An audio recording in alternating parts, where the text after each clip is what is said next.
So we want to give you some context about the Ukraine invasion, not only the economic and market impacts, but a little bit of the political impacts as well.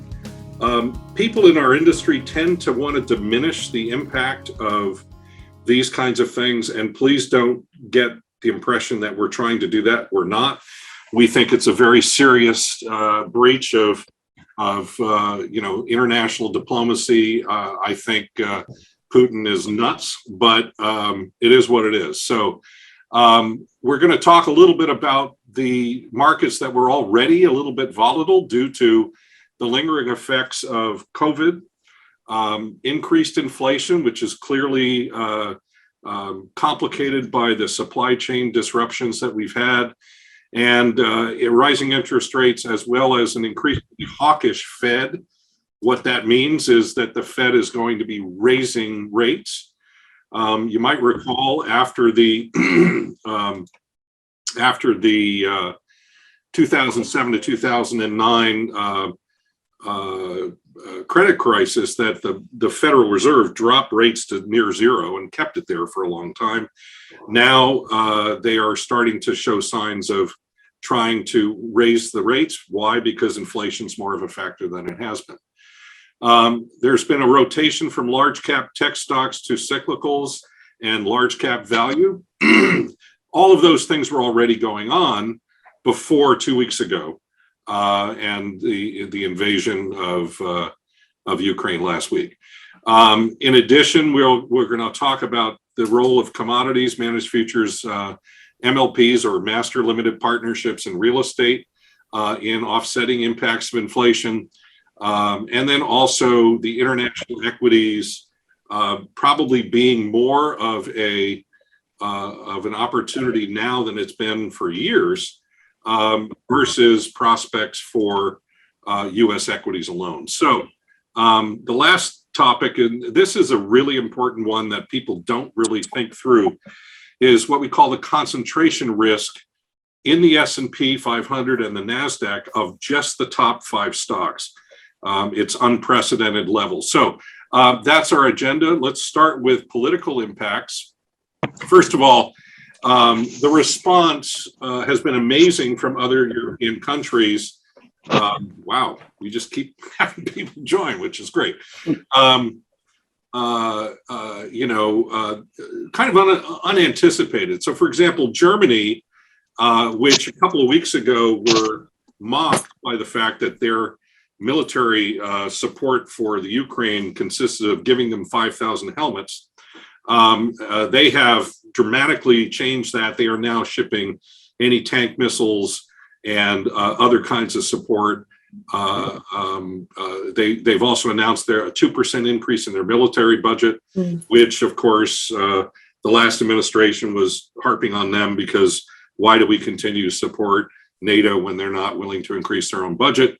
Well, they've done that. Finland just ordered 64 F-35s for a total of about $500 million.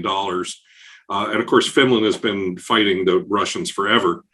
The internal and worldwide protests are stunning, especially the internal protests. I mean, I don't think anybody anticipated that in let's face it, in a totalitarian regime like Russia, that people would feel free to express their disagreement with Putin, but that's happening.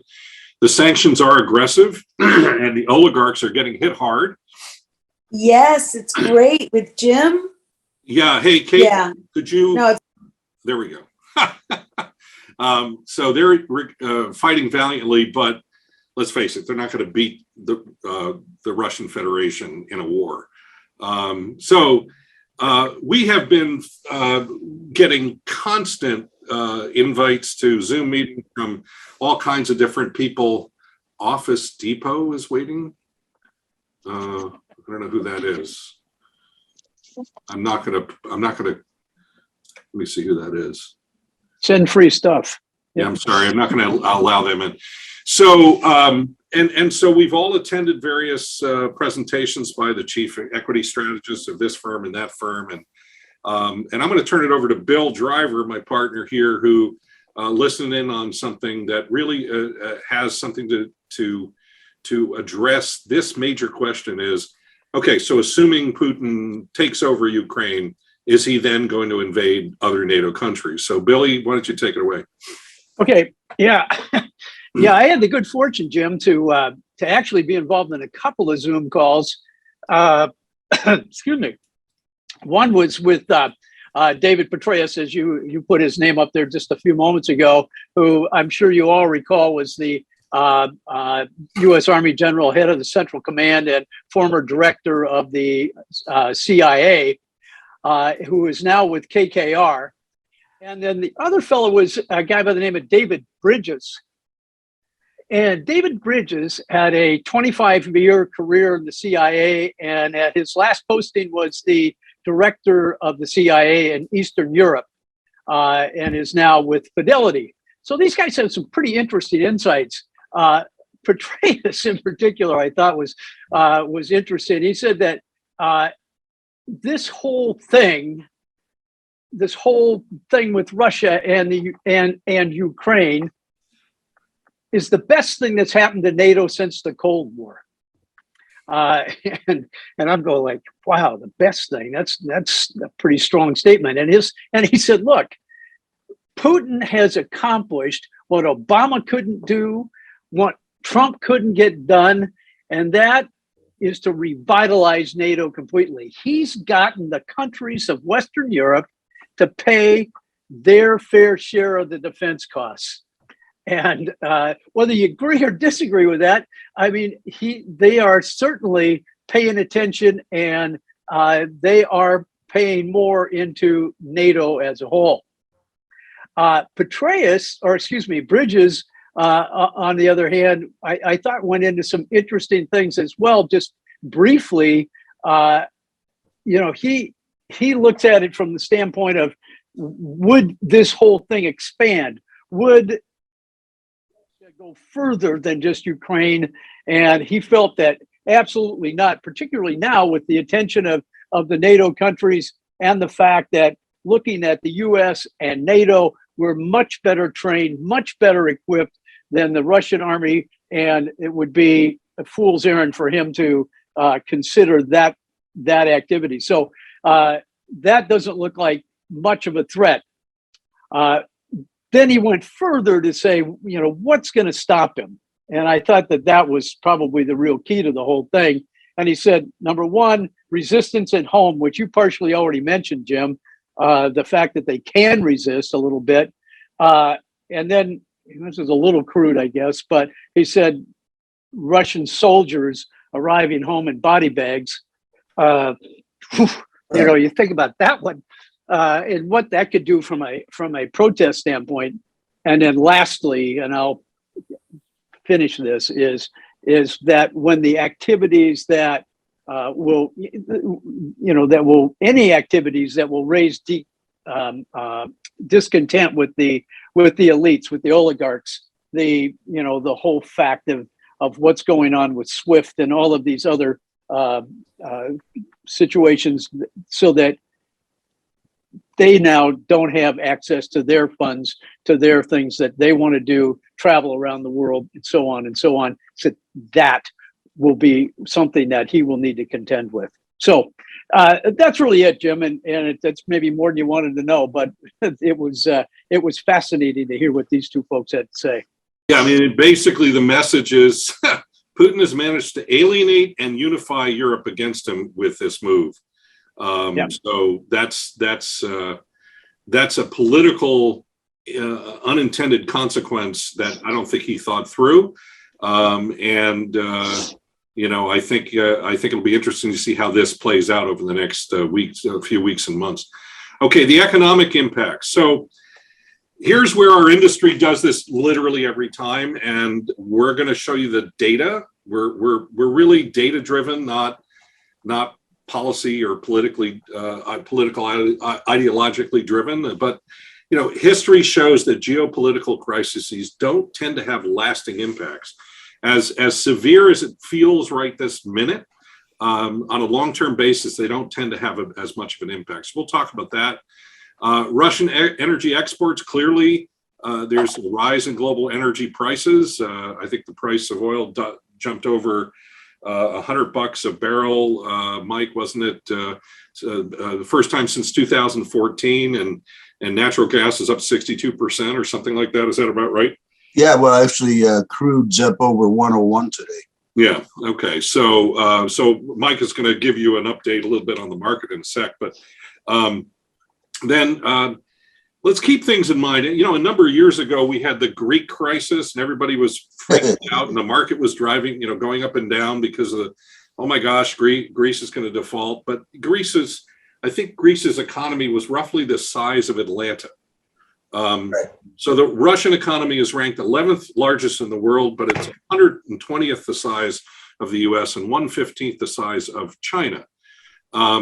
So the Russian economy is roughly the size of Orange County, California.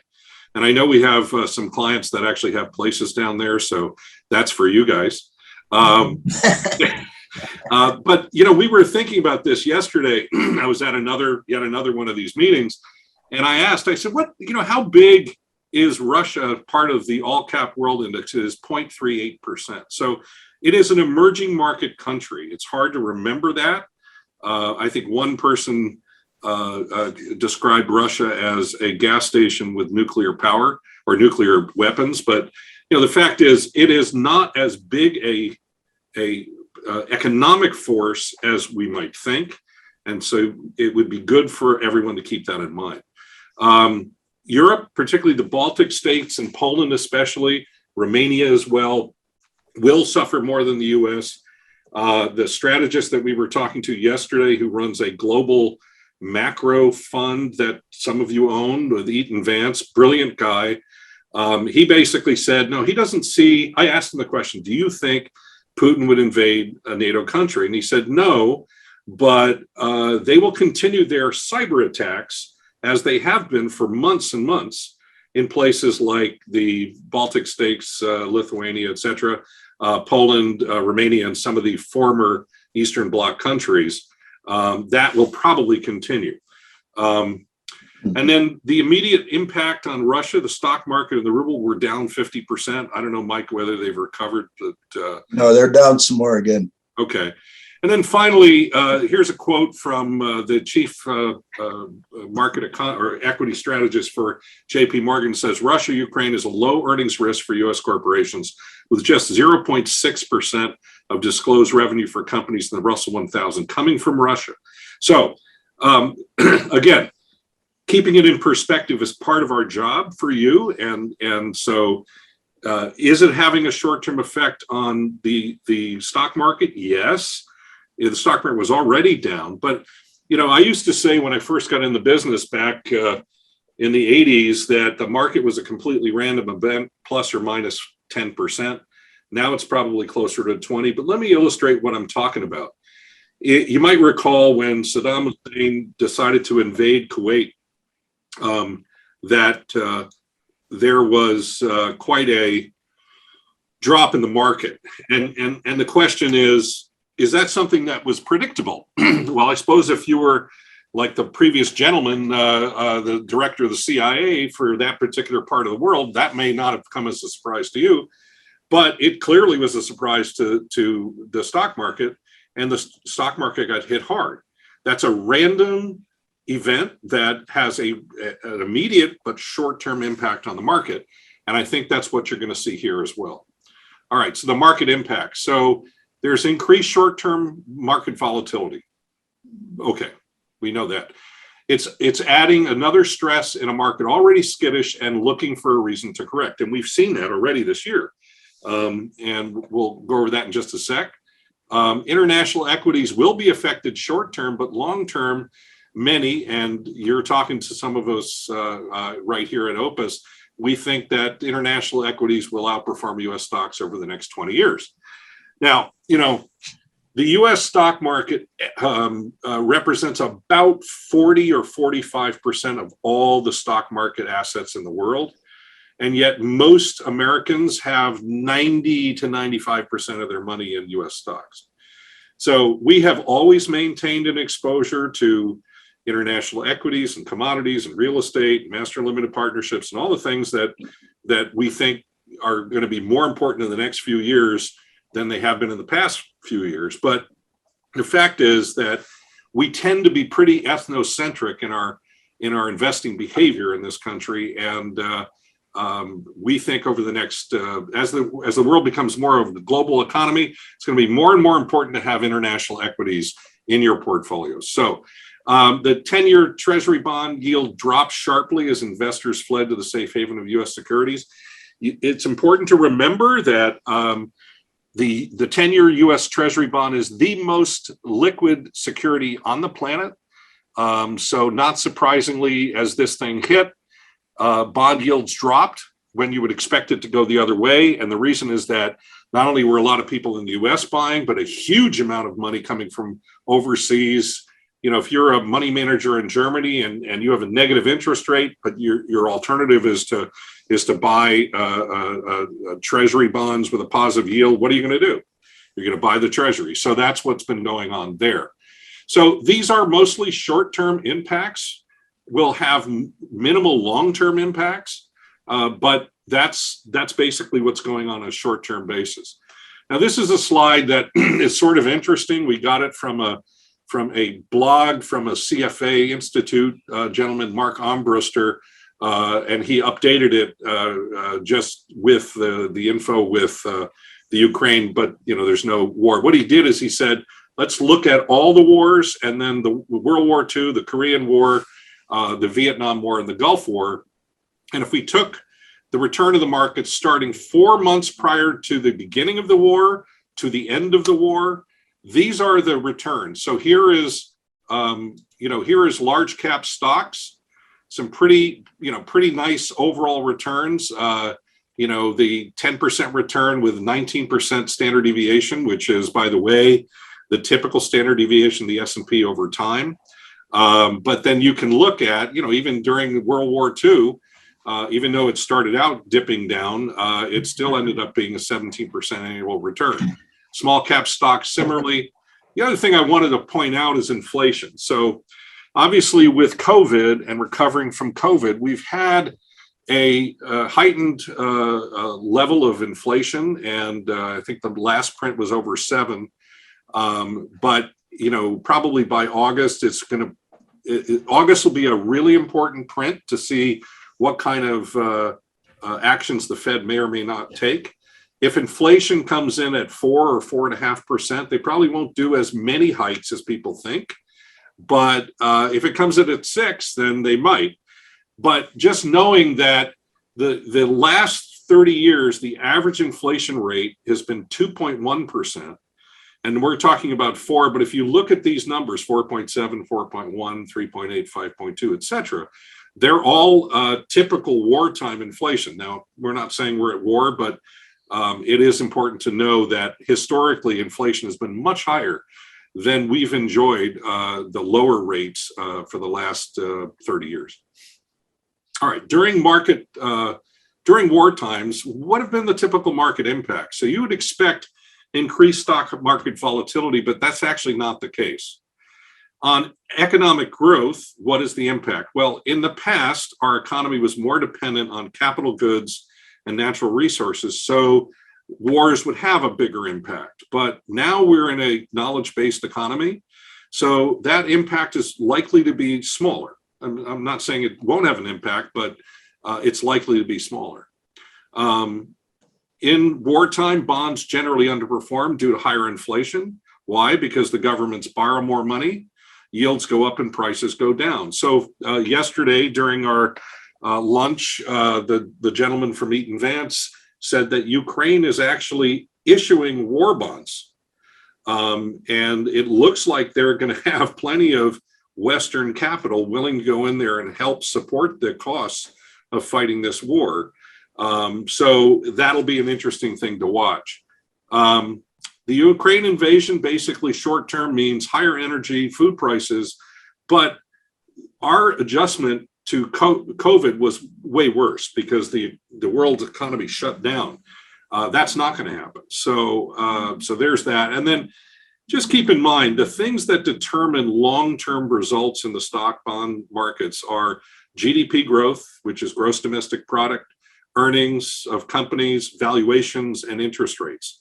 So even though these things are top of mind and everyone feels the horror of and the fundamental unfairness of one country basically, being territorial and taking over another one, long term, the stock market does what it tends to do based on these factors. So here's a chart which kind of is illustrative of what we're talking about. Here are all of some major geopolitical events: the Iran hostage crisis in '79, Iran-Contra, invading Kuwait, as I said before, the first Gulf War, second Gulf War. Here's the Orange Revolution in the Ukraine, London bombings, etc., Russia invading Crimea.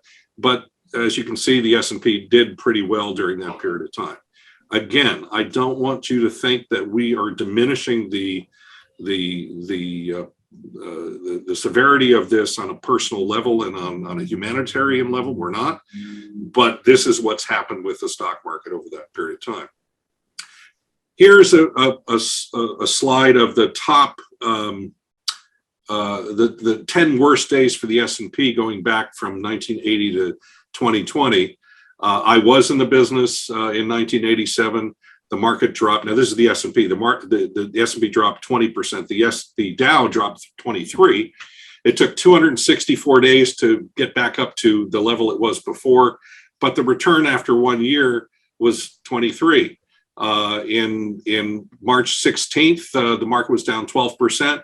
It took 19 days to get back up, but the return after a year was 66. So you can see that these numbers, return after 1 year, are pretty robust. After 3 years, again, these are annualized returns. You're averaging 11, 10, 15% returns. And even after 5 years, that's the case. So,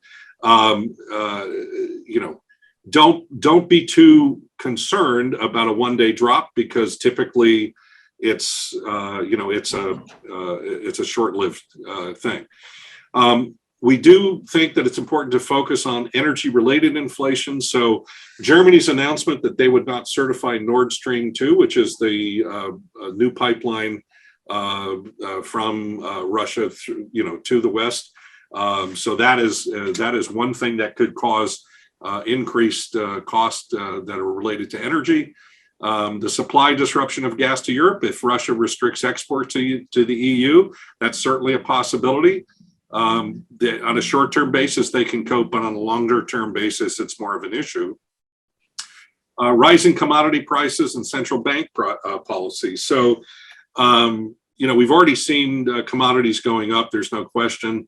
But if there are disruptions in supply, and Ukraine is a very mineral-rich country, so if they're taken over and some of their key minerals and resources are not available, that could result in rising commodities. But the central bank policy is an important thing. By that we mean the Federal Reserve Bank in the U.S., European Central Bank, the Bank of Japan. They were already positioned to raise rates because of rising inflation. But now, because of the war and some of this other stuff, they may do so more gradually. So that's something that it'll be interesting to pay attention to. European efforts to build natural gas reserves, as I mentioned before, that Germany, for the first time ever, is actually trying to build their own reserve of natural gas. But the phasing out of coal and nuclear will create even more urgency to build out other energy sources. So that is something to pay attention to. All right, so what does this mean? And what are our thoughts about the impacts on your portfolios and strategies? So first of all, the market, as I mentioned before, we're already showing increased volatility due to the lingering effects of COVID. It does look like the Omicron variant is drifting back a little bit. Who knows whether this is the end of it or where it's going to drag out for another year. So I think the markets are getting fatigued by that. Increased inflation, interest rates, and the hawkish Fed, we've already talked about. The rotation from large cap tech stocks to cyclicals and large cap value has already been occurring. I think Mike, last year was the first time that large cap value outperformed growth for a while. So that was interesting. But here's some key market data, and then I'm going to turn it over to Mike to talk a little bit about about what happened today. So year to date through yesterday, the S&P was down 10.2, NASDAQ was down 15, the Russell 2000, which is the 2000 small stocks, was down 10.8. On the other hand, oil was up 25%, treasuries were up 22 because of all that demand buying coming in from not only people here flighting to quality, but people around the world. And then gold was up 10%. So Mike, why don't you give us a couple of minutes on just, what you're seeing in the market and what you saw today, and what were the drivers according to the pundits? Well, there's three things today, James, that are driving the market. And by the way, the three major market indicators, Dow, S&P, and NASDAQ, all were off at the close by about 1.5%. And that's been pretty much what they've done most recently. Now, as far as why, what's going on? Sure, you've got the Ukraine, but that's really kind of, how would I say, the background for what else is going on in the markets. If you look at interest rates, as Jim's alluded to a few times, our interest rates have been coming down because of this flight to safety. Okay, like at the end of the year, it was at the 10-year was at 1.51. It closed today at 1.71. That's a jump of 13%. That's a pretty big jump in interest rates, but it's down from where it was a week and some ago when it was up over 2%. So what the big banks were beaten up today because the feeling is, and you hear these terms like the concern, the fear, the worry. None of that means that it's actually happening, but that's what's driving the prices. So those three verbs applying to the rates here are that if interest rates are lower, well, then the big banks won't make as much money as they would have with interest rates higher. Well, nothing more than that. Now, the crude price, that's a whole nother deal. That closed, let's see, it's been as high as 103.41, and it started at ended last year at 76.19, so it's up 35%. That is, again, concerns, fear, worries that the Russian supply may be interrupted by this confrontation that's going on. It hasn't happened yet. There's been no sanctions to shut down the oil because that's a two-edged sword. You can cut it off for the Russians, but as Jim again alluded to earlier, the Europeans would also be the, I would say, unintended beneficiaries of less flow through of the crude. And finally, the Fed. The Fed meets tomorrow for a two-day meeting. They'll have their Federal Reserve, the Open Market Committee meeting, and there'll be more talk about what they're thinking about interest rates. And so without being certain, and you never can be certain with regard to the Fed, the traders continue to look at that as well. Will they tighten as much as they thought they were going to? Will it be less?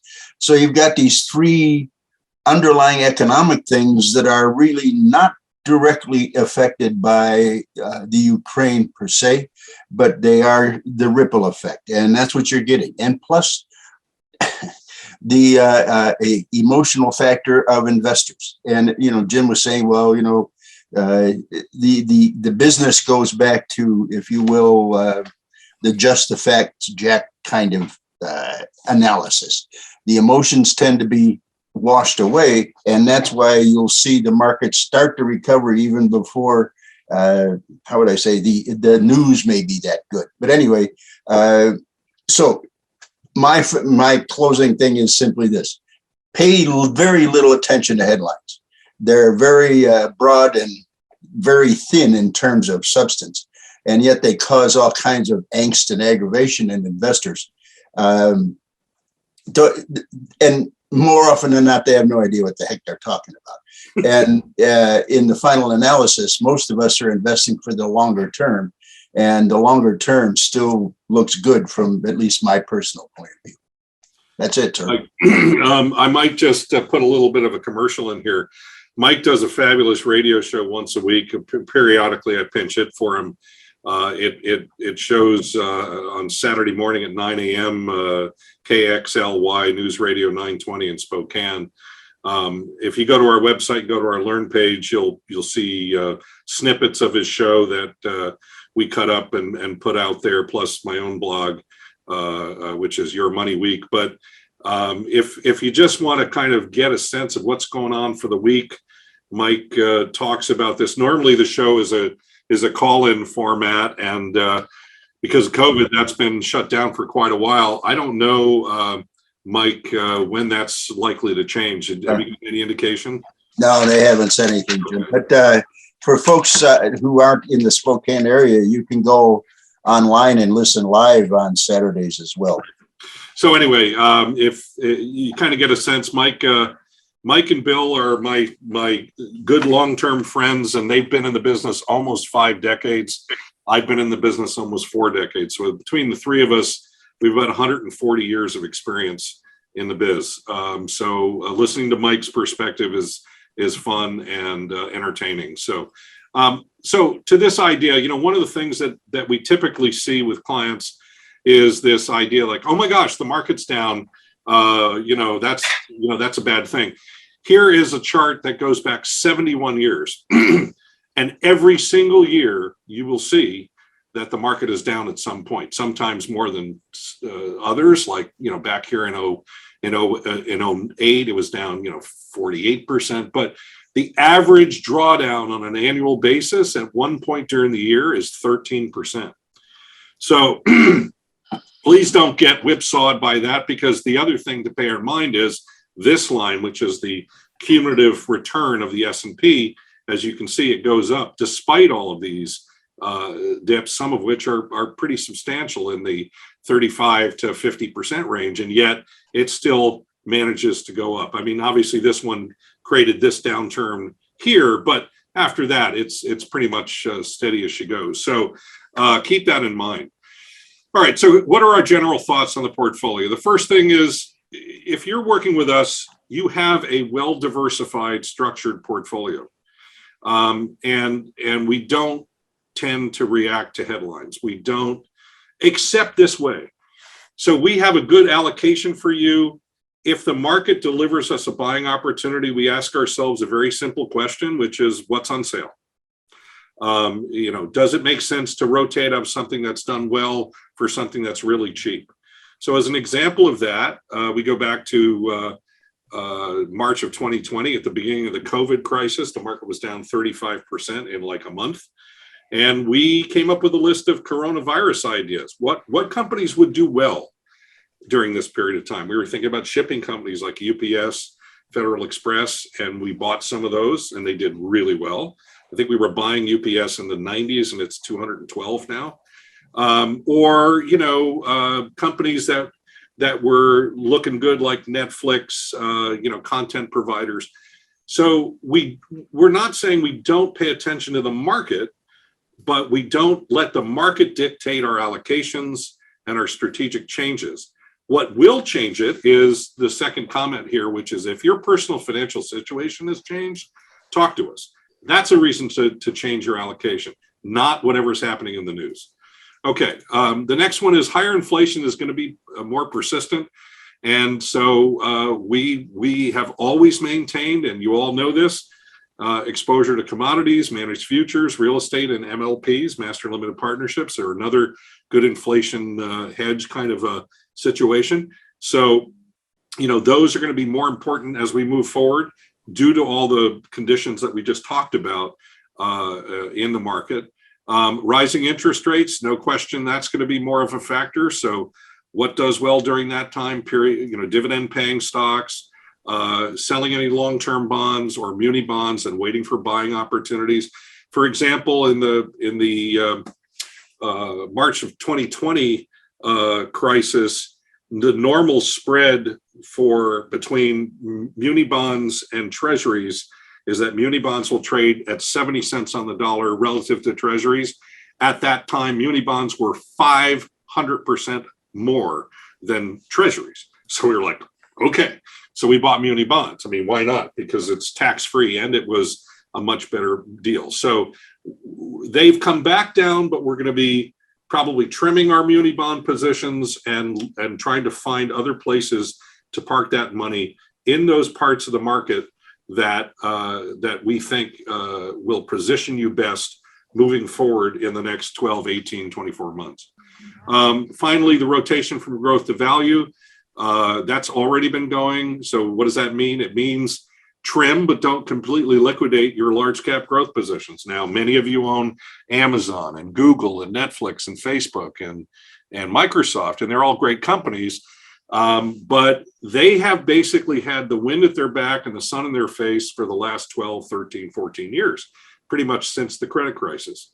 And the previous decade, they weren't doing as well. It was value stocks that were doing well. So, the fact is that there is a rotation to large cap value, which is LCV. Cyclicals, dividend growth stocks are going to do well during that period. So this is all by way of saying, when we talk to you, we're going to suggest making some moves to reallocate assets, not because the headlines are telling us to, but because these are the areas now that look like the best places to park money moving forward. But as you well know, many of you who have been with us through the credit crisis of 07 to 09, your portfolios didn't drop anything like the S&P, which dropped 57%. Remember that number. Okay, and then finally, international equities versus US equities. We do think that international developed stocks as well as emerging markets have not participated, just like large cap value stocks have not participated in the last 12, 14 years of growth. That doesn't mean they won't now, and we think that the time is right. U.S. equity performance won't be as sanguine and robust in the future as it has been over the last 14 years. So making sure we have adequate exposure to international stocks is an important thing. Okay, so alternatives, we have a strategy in building portfolios. We have strategic allocation, alternatives, and tactical. And the alternatives is a really important thing specifically to address dropping volatility in the market and also addressing inflation. So I just want to highlight these. This is from the Eaton Vance Monthly Monitor. It's about a 60-page report, which gives us literally every conceivable statistic and every part of the market you can think of. I mean, currencies, stocks, bonds, commodities, hedge funds, whatever. This has some hedge funds in it, but we want to just highlight commodities because you can see in 2011, it was the worst performing of all these categories of alternative asset classes. And I'm not going to get into why I disagree that they put in things like global macro and market neutral multi-strategy. This is just an industry shortfall as far as I'm concerned about how they define alternatives. I define alternatives like real estate, managed futures, oil and gas, things that don't behave like financial assets. So, for example, if you buy, if there's a drought in Colombia, this is the thing I usually use. If there's a drought in Colombia, what happens to the price of coffee? It goes up. Why? Because there's presumably questions about demand, so that goes up. Think about Mike's comments about what will happen with and what has already happened with energy prices as a result of the Russian invasion of Ukraine. Same thing. Possible disruptions to supply, that means the price goes up. So it's based on supply and demand. Financial assets aren't priced that way. So just watch the role of commodities here. It's been near the bottom for a number of years. Suddenly it jumps up to second from the top, then it drops second from the bottom, flat, up, down, way up. We're not looking for a particular rate of return for commodities in any given year. The role of commodities in your portfolio and managed futures, there's also a line of that, is to provide ballast against stock market declines, for example. So it's not to say that it's always opposite, but typically they aren't as linked or correlated. Now, in the past, we used to use bonds to be ballast. The problem with that is that bonds, when I got into the business, 1983, inflation had just dropped from 13% to 3%. I was able to buy 16% treasury bonds, 12% tax-free municipal bonds And bonds have done nothing but go down in yield and up in price ever since. So think of it this way: if you buy the 10-year Treasury, and let's say it closes this year at 2%, but we have a 1% increase in 10-year rates a year down the road, that bond is going to get hammered. So we used to say that bonds were risk-free return. Now they're return-free risk. So we can't look for fixed income to play that ballast role that it has in the past. It also unfortunately means that if you're retired and you're living on the income, it's really hard to find income from, you can't squeeze blood from a stone. I mean, right now, the yield on the Barclays aggregate bond is about 1.75. So you're not getting much. So a 60-40 allocation, for example, where you have 60% stock, 40%, when bonds were yielding 6 or 7%, okay. But if bonds are yielding less than 2, that's a problem. So we look for other places to find yield. And one of those places is master limited partnerships.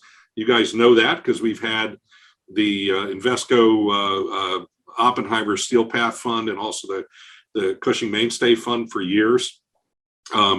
Those things are up over a year ago, plus they have yields in the 8 to 12% range. Now, this is not a 10-year Treasury. There's risk and volatility, but the point is that we got to get that yield somehow. That's a spot. So I just wanted to let you know that these are the kinds of things that we're going to be looking for to try to hedge inflation, as we have consistently done over the years. We may suggest that we add money to commodities, or add money to managed futures, or add money to real estate, and also master limited partnerships to offset inflation and to provide some really good yield. All right, so we've talked about Fed hikes, and we thought that it would be important to look at this. This is a great chart from First Trust. I'm actually heading to Austin tomorrow to spend a one-day intensive session with those folks. But this looks at the last 5 Federal Reserve hikes in 1994, 1999, 2004, 2015, 2018, and what was the impact on the S&P return. So 6 months after, the S&P was up 12.9%, 12 months, 13, 18 months, 26, 24 months, 35. Does that mean it's going to do that in the future? I don't know. But as my father used to say, the race doesn't always go to the swift or the contest to the strong, but that's the way to bet. So just know that just because the Fed is hiking rates, and there may be some short-term reactions on the part of the stock market, long-term, it doesn't tend to have much of an effect. Okay. Now, concentration risk is a real problem. We pay attention to the Dow Jones Industrial Average. Those are 30 stocks. The S&P 500 is 500 stocks. But the largest 5 stocks in terms of market capitalization right now is the highest percentage in history. It now represents 23% of the entire index's market capitalization. 5 stocks represents almost a quarter of the entire capitalization of the S&P 500 index. That's amazing. The NASDAQ 100, it's even higher. What you'll see in a second is with NASDAQ, it's more typical. So what's the problem with concentration risk? Well, it can distort the performance of the index. It can increase the volatility of the index, particularly on the downside, as people suddenly decide, oh my gosh, the market's going to hell in the handbasket, so I'm going to sell. What are they going to sell first? The ones that do the best? The ones that have done the best are the top 5, or the top 10. Another problem is you have to rely on the dispassionate decisions of everybody who's a passive index investor, which means that you're not dealing with professionals, you're dealing with everybody. And if people tend to be, and people do tend to be emotional in their investment decisions, if they freak out and sell, guess what? That's going to affect the index, and you're chained to it.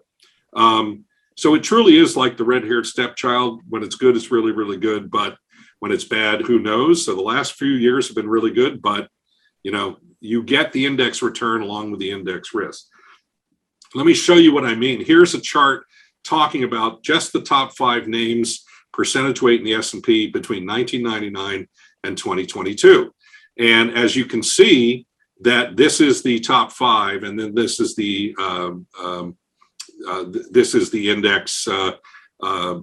This is the top five in 1999, and these are the top five right now. And what you can see is Microsoft was the only common stock between the year-end 1999 figures. It was Microsoft, General Electric, Cisco, Walmart, and Exxon. Not exactly a growth-oriented focus. I mean, Microsoft and Cisco would be the two growth stocks. The other ones are value stocks. Here you've got Apple, Microsoft, Google, Amazon, and Tesla. Little question about that. But you can see that right now they represent 23%. When you look at the NASDAQ, it's very similar. Now, as I mentioned, there have been times where the NASDAQ have been higher, but it's up near the highest. Again, back then, Microsoft, Qualcomm, Cisco, Intel, and Oracle. NASDAQ is more tech-oriented than the S&P.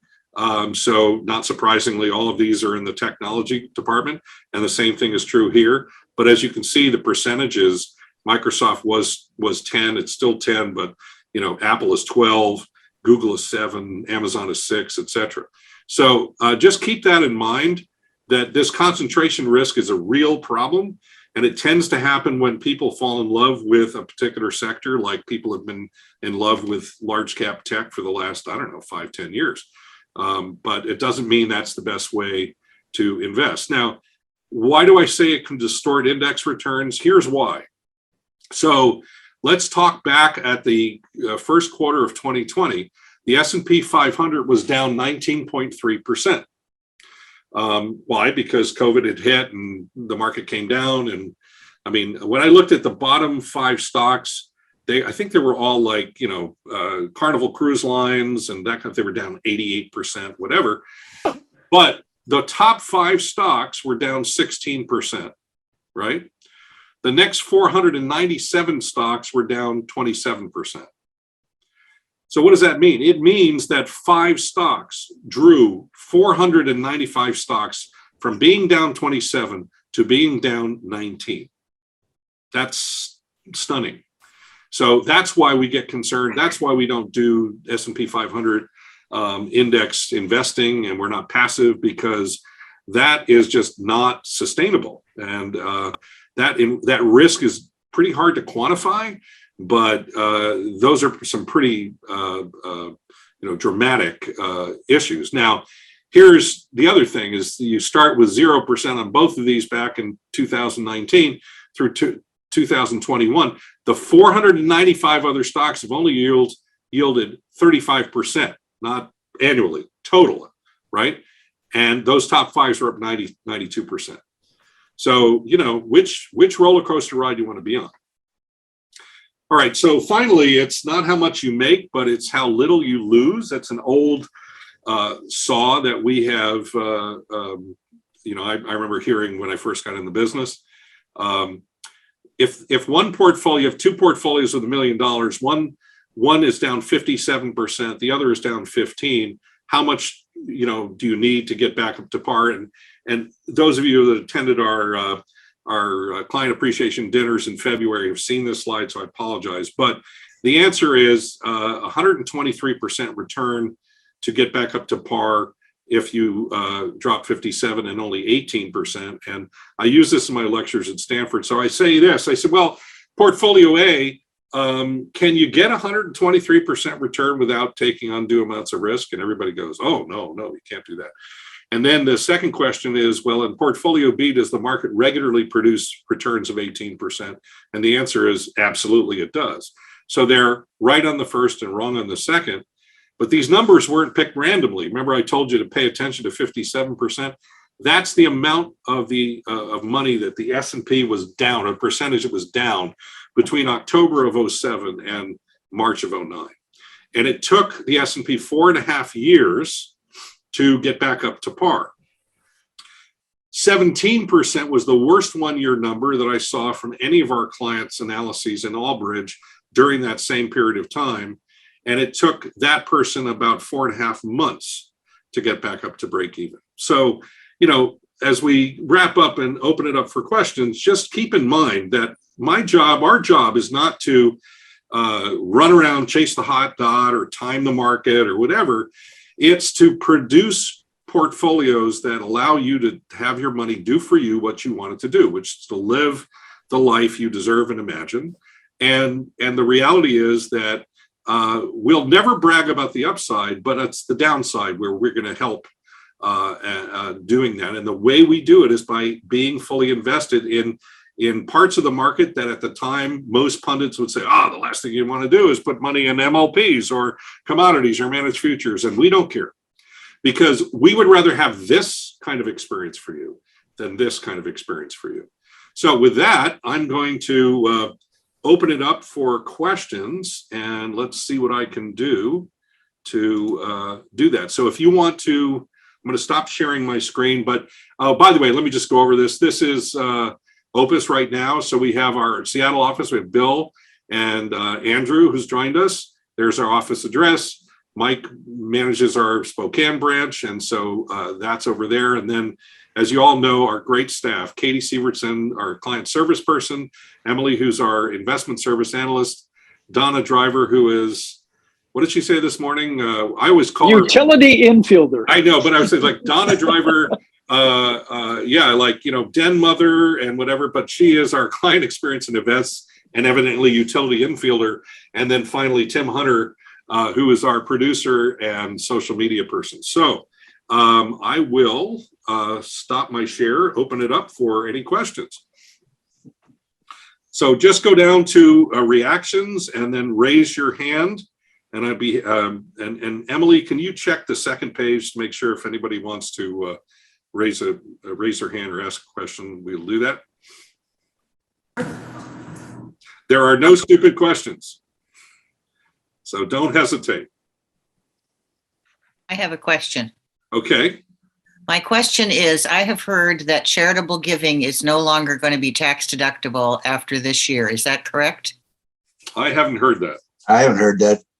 I don't think that's true. That would be all over the news by now. That would be, yeah. I don't see that the case. I mean, didn't they also carry over the ability of taking money out of your IRA and donating it directly to charities? They, that had sunsetted, but they allowed it to continue.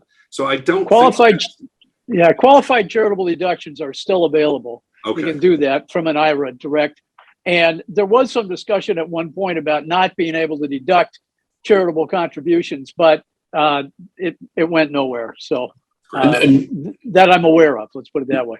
And Judith, there was something, the CARES Act, right? It created the temporary enhanced tax reduction for an additional $300 in 2020 that got extended and boosted to $600 for married couples in 2021. That has gone away. But the regular charitable giving, as far as we're aware, remains unaffected. Okay, that may have been what I heard then. Thank you, Andrew. You bet. Any other questions? Bunny? Yeah, so Bunny, you just unmute yourself. Is that working? Yeah. There you go. So I'm wondering about what you think about the impact of China getting involved with helping Russia at this now or at some point soon, financially, militarily, however they may get involved, and what that would do to the economy in Russia if the sanctions can only do so much. Do you think China's help would make have a big impact? Well, let me answer the second one first. I don't think it would have a major impact, but I also, and I'll probably defer a little bit to Mike here because he's gone around the world with soldiers and stuff himself. Hey, Marines, pal. Yeah, not soldiers. Oh my God. Okay, here we go. I mean, it is an interesting question, and I think it's a legitimate question to figure out what is China doing, but they're not best buddies. I don't see them wanting to throw their lot in with Russia. The only thing I could see as a possible thing here is if the response of Western Europe, the United States, and the free world was not as robust as it at least has been to date, China might look at Taiwan and go, oh, well, they're not going to say anything about this, then we'll invade Taiwan. Now that would have a massive impact, in my opinion, on the global economy, because Taiwan is such an important source of technology. But Mike, do you have any thoughts? Yeah, if China tried that, it wouldn't be good. Taiwan is, let's just say, a very viable opponent. But nonetheless, as far as the Chinese and Russians are concerned, these people do not like each other in any way, shape, or form. And there's the, how would I say, political benefit to hooking up or doing something. I think they'd rather see the Russians crash on the shoals before they came up and started giving them any money.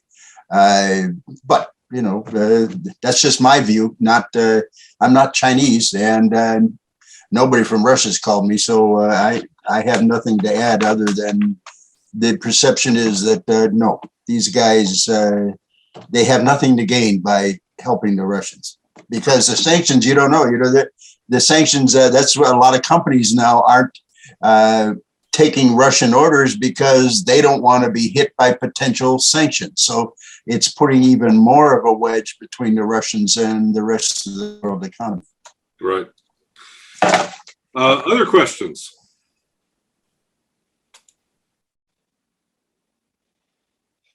Well, we can't possibly answer all your questions with respect to this stuff, but we won't take it personally.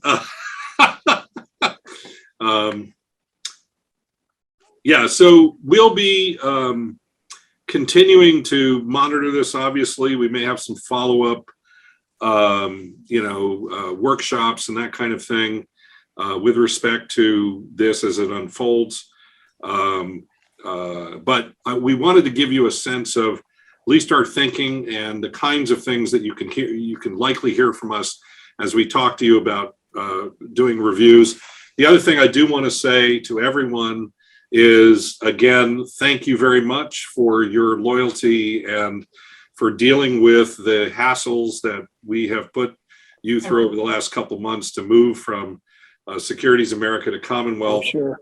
I was asking Katie this morning, and actually, Katie, I'm going to ask you to jump on and give me your answer again. But I asked Katie, I said, so now that we're here at Commonwealth, how do you feel about it? And Katie, what did you tell me? I said, I love it. And yeah, I couldn't be better. It's night and day. Yeah, it's making a huge difference. And as we mentioned before, look, no aspersions on Securities America. It's a fine firm with a good history, but they were just not prepared to do what they were asked to do. And we tried to keep as much of that behind closed doors so it didn't affect you. But it's making a massive difference for us. We're still waiting for some of the assets held directly at places like insurance companies, 529 plans and the like to materialize. Because of COVID, that has taken a lot longer. Normally it would be 45 to 60 days. We were on a call this morning with our transition coordinator from Commonwealth, who said it's taking now 60 to 90 days. So there are changes. We'll adjust. But what we can tell you is basically we are extremely happy with our move. We're learning the new systems. I think you're going to be thrilled. And I just wanted to once again express our profound thanks and gratitude for your loyalty to stick with us and move. So thank you. Yes, thank you. Joel, do you have a question? No, Jim, I just want to thank you for all this information, but especially I wanted to thank your staff for taking such good care of us through all this changeover. So, they've been especially nice to us, and all my excitement over the tax situation. So, thanks all you guys. I really appreciate your help and your understanding. So, so great. I appreciate it very much. Thank you so much, Joel. I tell them that. They don't believe me, but I tell them that. They can believe it coming from me. So thank you, sir. That's very cool. All right. Any other questions or comments or thoughts?